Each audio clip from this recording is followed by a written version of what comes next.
Καλησπέρα σας. Καλώς ήρθατε σε ένα ακόμη attachment session. Είμαι η Μαρία Παπαφιλίππου και σήμερα έχω τη μεγάλη τιμή να έχω κοντά μου την ιδρύτρια της Attachment Parenting Canada, ειδική στη Θετική Διαπαιδαγώγηση και συγγραφέα 5 βιβλίων. Ένα από αυτά τα έχουμε εδώ στα ελληνικά, Πειθαρχία χωρίς τιμωρία, την Judy Arnall, η οποία έρχεται να συζητήσουμε σήμερα για την πειθαρχία, η οποία χτίζει υγιείς εγκεφάλους. Judy, welcome to Greece. Thank you for having me. Yeah, it's a pleasure to have you here. You came all over from the other side of the world, Canada. And I was thinking of starting off by asking you, because I had this conversation recently with some friends, and they were saying that their older daughter has she's difficult. She's a difficult child. That's what they were saying. And I was arguing that there is no such thing as a difficult child. It is us, the parents, who are having the difficulty. And what's your take on this one? What do you think? Are there bad children or difficult children? I don't think there are bad children or difficult children. As a parent of 5 kids, as any parent of more than one child, we know they're all different temperaments, and some temperament children are very easygoing, some are very spicy. Some people would call that strong-willed, stubborn, big feelings, those kinds of characteristics that parents would find difficult and challenging, and it does require a bit more patience, a bit more picking your battles, and probably a longer rope for kids to be independent and just be kids, but also you're there as a structural support in your parenting and to guide them. So yeah, some kids are more challenging, but they're so worth it in the end when they're adults. That's true.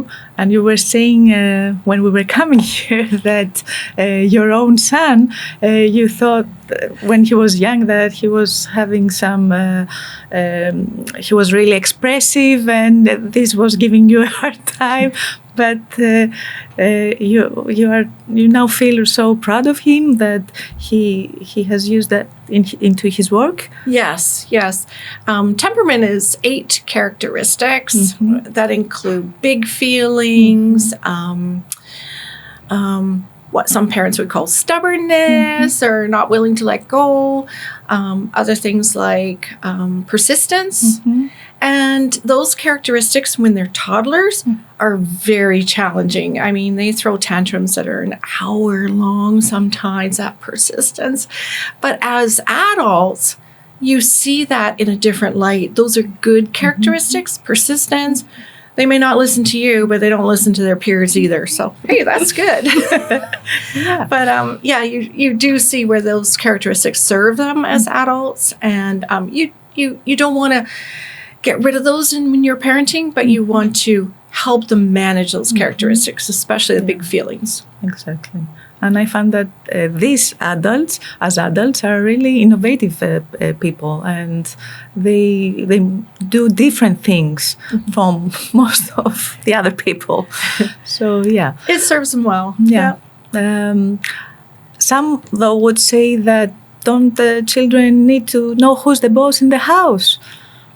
We get that question a lot. I'm the parent, it's my way or the highway. That's more of an authoritarian parent. And in parenting now, you really want to build those relationships with kids, because not to be their friend, but to be, as some people say, a friendly parent. You want to be that support, but also that structure. So you want to give them warmth, but also structure in their lives, because they need that, right? So you don't have to go around saying, I'm the boss, it's my way or the highway. Like I said, kids know that you are the boss. You have the car keys and you have the money. Exactly. But they also, children of all ages, want what they want, right? And like we do, we want what we want, but we have more appropriate ways of of getting it and asking for it. Kids don't have that yet. So they need to be shown, here's how you ask nicely rather than throw a tantrum. Here is, let's talk about this so that we get your needs met, but also my needs met. There are ways to handle that as a parent that is non-punitive, but also helping the child get what they want, but also getting what you want too, right? That is very important as well. Yes, parents have needs too. I think it's always important to remember that discipline comes from the Latin disciplinare, which means to teach. So if we have in mind that what am I teaching my child right now, maybe this is helpful for parents, right? Right. Yeah. So how do we handle disobedience when children don't listen to us and they do their own things? What do we do? Well, a child under age 5 is going to listen or what we say comply to a parent's wishes maybe 40% of the time, bit lower if they're spicy temperament and they really want something. So, and that's a result of brain development. So that's not a discipline issue, which most parents think it is. It's a development issue.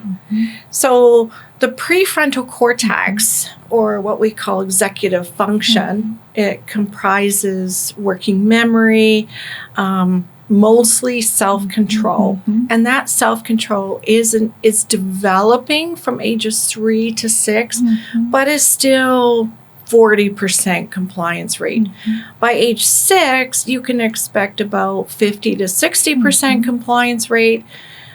As they reach teenhood, they're about 90% compliance rate, if they agree with you. Right? They still have 10% of, no, I'm going to do my own thing. And that's normal development of the prefrontal cortex, right? That executive function. So what your job is to not expect compliance, hope for it, but if it doesn't happen, find another way. Maybe change your routine, maybe find another way the child could get their needs met, but you can get your needs met too. So, but understand that children's brains grow and develop as they get older. So whenever parents come to me and say, I have this problem, I immediately ask, how old is the child? Right? Because a child at 3 is a lot different than a child at 7 and a lot different than a child at 13. That's true. Right? At 3, they have so little self-control. But at 7, they do have a measure of self-control, and we're teaching them more now what their choices are, how they act, what their behavior is. And then at 13, you're still teaching them. You're in the final third of parenting. You only have 6 more years left before they go off somewhere. And you're still a big force in their life. And let's just not forget that the brain and the prefrontal cortex develops up to the age of 25 or even our 30s. So what do we expect from a child of 3 years or 5 years of age? It's like, as you say, they are under development. Yes, yes, absolutely. Like that first... I wish I had my chart here to show you, but the first 0 to 3, it's probably plateauing. And then the big leap is from 3 to 6. It goes up quite a lot. But it is still subject to individual variation. Some 4-year-olds don't have it yet. Some 3-year-olds have more self-control. And then by 6, and that's why kids don't start formal education until age 6 because they need that self-control to sit and pay attention and listen to the teacher. And then from 6, it kind of plateaus out a bit until about age 13. And then 13 to 25, it's going to reach that maximum, sometimes 30 in some people. But it'll happen. It's even us, the adults, are losing it sometimes. So what do we expect from little children? And that's true. I mean, when they're losing it, they need a calm co-present adult to hold it together. Yeah, and that speaks to us parents is anytime we're losing it, take care of ourselves first and get calm so that you're able to be that stable force for the kids that don't quite have that self-control. So we need to get ourselves self-regulated first so we can co-regulate with the children, because small kids cannot do this by their own. I mean, they don't have their brains ready to do this. Always. And that's the hardest thing about non-punitive parenting is not to parent in the moment. Because when we're in high stress, we revert back to our old ways of parenting, how we were parented. Yeah. So the most important thing is get a grip ourselves, calm down, think about what we want to do. Just take a little time out for us. Make sure the kids are safe. But do that always first, and then you're going to make much better parenting decisions and parenting discipline. I would also like to discuss with you the fact that here in Greece, at least, sadly, we still have harsh kind of punishments, even physical punishment and all sorts of punishments.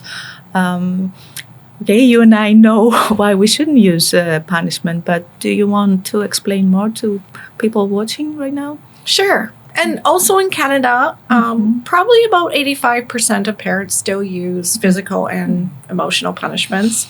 The physical punishments are dropping, but they still use emotional punishments like jail time, timeouts, things like that. So what that does is in a child's brain, the whole first 10 years of childhood, a child is building brain neural networks, and they're doing it by connecting brain cells. Right? Those neurotransmitters are going over the synapse, that gap, and connecting the brain cells. What happens is when parents use punishment, so parents are this stable, warm, nurturing force that children attach to, and when the stable, safe parent, adult figure uses punishment, that is no longer safe, right? So the child's brain is releasing cortisol, releasing adrenaline, because they fear the parent and what the parent's going to do to them. And what that cortisol does is it stops those neurons from connecting, right? So it does affect brain development. Kids that feel safe with their attachment people, their parents, are free to express their feelings, and as they grow, they do it in more appropriate ways. They learn. Their brains are going to be built more optimally than when parents use punishment. So we're trying to get that message out to parents, but parents, they're a lot of times they don't have that self-control from their childhood, and they just react, right? And not in ways they want to react. So we possibly, all of us can get triggered from a situation and something that's going on with our kids, but we can work on it and have better ways of communicating and resolving and handling situations that are difficult for us. Otherwise, our brains and our children's brains get into a fight or flight mode. Yes. And they are not open to new knowledge, and they don't develop as they should, as you say. Absolutely. I like to use an example because most parents are okay if kids disobey because they're too young or they don't understand or they don't know. But when it's deliberate disobedience, one example I use is when my 4-year-old, the spicy one, he wanted to have some potato chips before dinner. And I said, no, you can't have those. We're going to eat soon.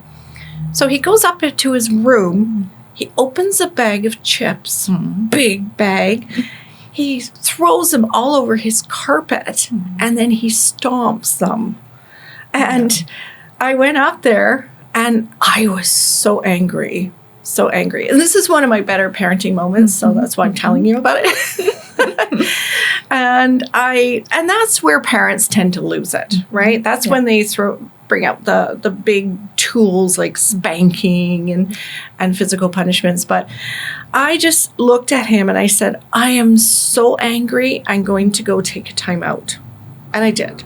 I took a time out, and then later I think I phoned my husband and cried. And then I came back and I was calmer, and that's when I could deal with the situation, right?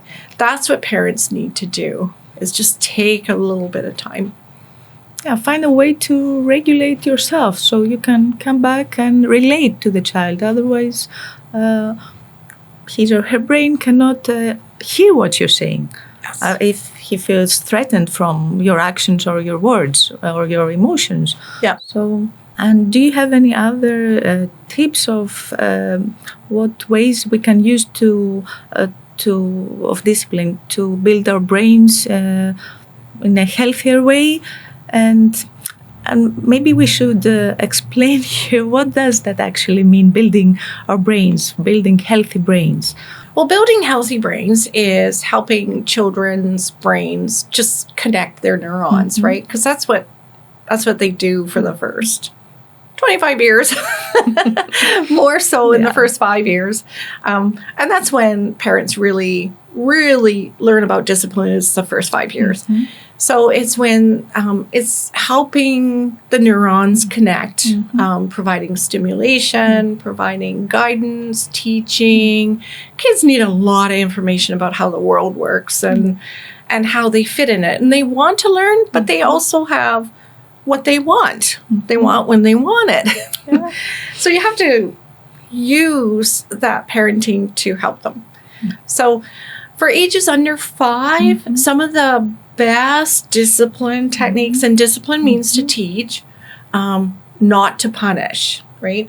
Some of the best things are redirecting, child-proofing, substitution, acknowledging their feelings, and modeling how we react to things like that. And those are really soft tools, discipline tools, but it's good because it's appropriate because kids don't have the self-control yet. So you're not insisting they learn things that they can't handle. I often get parents of a 2-year-old saying, but I have to nip it in the bud. I have to really discipline this so that it doesn't grow. And I keep saying, well, it doesn't snowball. Your child's a different age at 7 and 13. You know, you don't have to teach them the hard lessons in life now. You have time. Exactly. Right now, you're just trying to keep them safe, keep your house safe, teach them the odd thing they might pick up. And then after age 5, then you get into more communication tools like problem solving. And problem solving is your big one. It's what are your needs? What are my needs? Let's figure out a way to work out our needs together. So we get to a win-win situation, right? Yes. So mostly for teenagers, I mean, communication skills are really important, right? And yes, absolutely. You're not co-sleeping, you're not breastfeeding anymore. Attachment parenting and positive parenting is building that communication, because you really want your communication lines open during the teen years and going ahead to young adulthood. So it's a lot of listening without judgment, acknowledging their feelings. But you have needs too. So it's also using your iMessages. Here's what I want to see. How can we make this work? Let's come up with some solutions. We can work this out together. You know, I know you want to play more video games, but I need the garbage taken out. How are we going to meet this? And work with me, you know, like, so you and your teen are on the same side. It's not you against your teen. It's you working with your teen against the problem or the issue. That's really helpful. You know, I have two teenagers now. So, yeah, it always feels like you're always inviting them again and again into the relationship and into communicating how both of us feel. And I really feel that it is very important. And when we think of the future, if we have future goals and we don't stick to having results now, it's really fruitful and helpful. And keep that in mind, because you nailed it, in the future. So they're going to carry those skills, the problem solving, into their future partner relationships, into their kid relationships. I see it more and more between my kids who are, you know, with their siblings, even on this trip, you know, they're problem solving issues with each other, and they have those communication skills to do that. So you see it in action, but you have to model it and use it, you know, and I would say start problem solving about age 4 or 5 at a very simple level and grow into it. So I'm really happy that you're talking as an expert of being a parent of 5 children, apart from a professional, because we don't get to hear people like you who have older children, and you're saying that attachment parenting really works and in the long run. And so thank you so much for this insightful conversation. Thank you so much for being here with me today. Thank you so really much for having me. We can have you again and again in the future. Thank you. It's been a pleasure to be here, and myself and my traveling children really have been enjoying Greece. It's been fun. Yeah, and maybe next time we talk a little bit about unschooling, because I know you are an expert on this one as well, and you have also written a book on that. So I keep that for next time. Okay. Sounds good. Thank you. Σας ευχαριστούμε και εσάς που μας παρακολουθήσατε. Ραντεβού στο επόμενο attachment session μας. Ευχαριστούμε.